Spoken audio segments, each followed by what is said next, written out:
New details, oak trees are dying in Michiana from a disease called oak wilt. According to the Michigan Department of Natural Resources, the most recent reports of sick trees in our neck of the woods are coming from the Bridgman area. That's where we find 16 News Now reporter Jack Springate. So Jack, what is this and how can we keep it from spreading?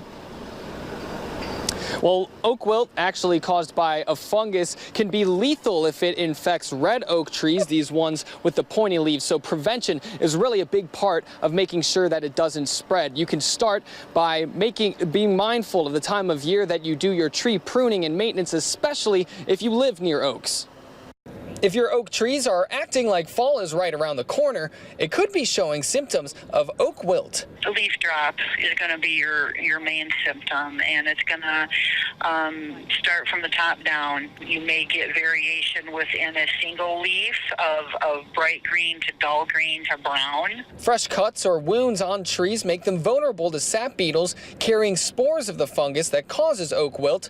We can keep the disease from moving to new locations by holding off on tree pruning and maintenance while these beetles are most active. If you have to shape your tree, if you have to prune your tree, try to do it in the cold months.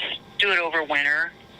Do it when it's below 45 degrees and you don't have that sap beetle movement. A Bridgman resident saw the devastation of oak wilt firsthand on his property. Once the trees are dead, it can cost roughly $1,000 per tree to get rid of them. Over the years, we've had to take probably 8 or 10 of them down. He says he does what he can to prevent oak wilt from spreading by injecting his oaks with a preventative treatment and painting over damaged spots that make them vulnerable. I've never done this before, so this is kind of a new thing. I ordered some chemicals and injectors, and that's basically what we're going to do.